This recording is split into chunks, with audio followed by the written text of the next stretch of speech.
ओहो, यत्रो राम्रो यत्रो महँगो कसरी चोर्यो? एटा कसरी चोर्यो चोरले चोर्यो धुन्दा नै पार्यो चोर्यो बाप रे बाप, कसरी चोर्यो? कसरी चोर्यो? धन्न मेरो परिलाई केही गरेन छ। चोर्नु चोर्यो। सब त्यस्तो हाम्रो महँगो कति जोगाएर राख्यो, चोरेर लग्यो त्यसले। चोर्नु चोर्यो। अब यसरी आत्तिएर भएन नि तिमीले। अब हेर, हाम्रो परिलाई केही गरेको छैन। सुन्नुहोस् गाउँले दाजुभाइ तथा दिदीबहिनीहरू, सबैजना सुन्नुहोस्। आज मेरो घरमा चोरले भोलि तपाईँको घरमा नचोर्ला भन्न सकिन्न। हो, नचोर्ला भन्न सकिन्न। सुन्नुहोस् है। त्यसैले हामीले अब यसको समस्याको समाधान कसरी हुन्छ, सबैजना मिलेर लाग्नुपर्छ कि कसो दाजुभाइ? भन्नुहोस् त। अहिले मलाई परेको समस्या भोलि तपाईँहरूलाई पनि पर्न सक्छ।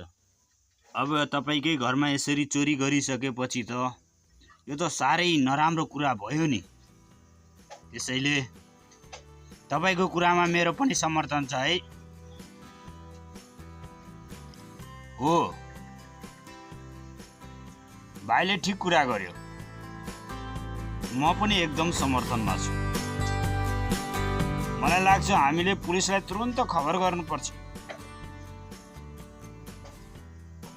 यो चोर पक्कै पनि टाढाको होइन, नजिकै हुनुपर्छ कि कसो?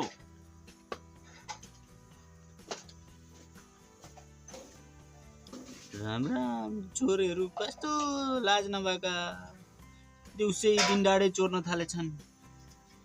चोरलाई के छ र, लाज भएको भए चोर्दैन। त्यसैले अब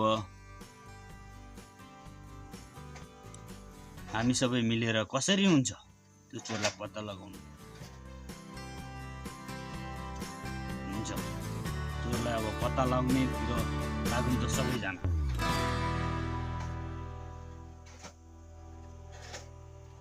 अनि चोर चाहिँ पत्ता त लगाउने, तर कतिखेर चोरी भएको नि?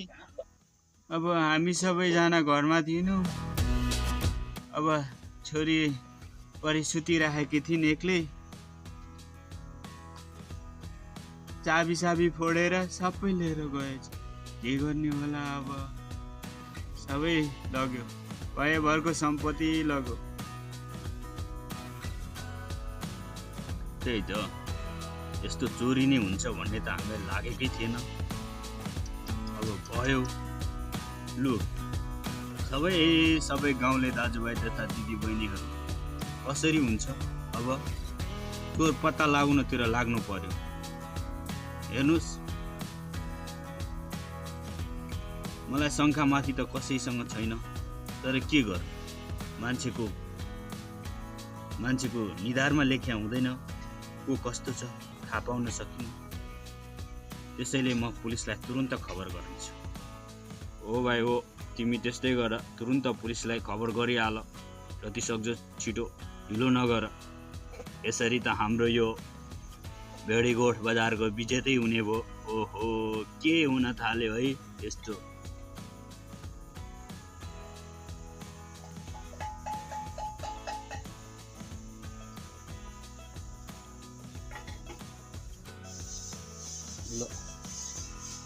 अब दिन दाडे गाउँमा यसरी चोर लाग्न थालेपछि त साह्रै गाह्रो पो पर्छ है।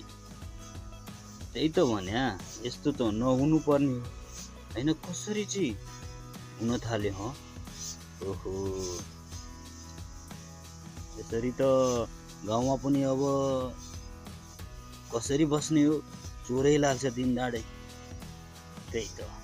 तपाईँ अझै केही खानुहुन्छ कि? मलाई त टन्न भयो। होइन, म पनि अगाइसकेको छु। अब जानुपर्छ होला। त्यस्तो धेरै भोक पनि लागेको छैन। हुन्छ, आफ्नो केयर गर्नु होला नि। गाउँमा चोर सल्का लागेको छ खै। अब महाराजकै घरमा चोरी भयो। त्यही त हुन्छ।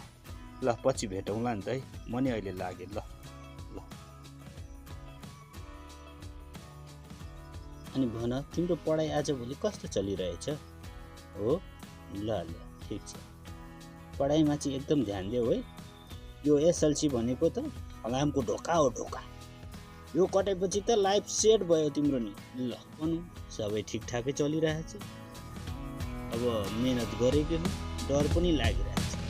है सर, अब के हुने?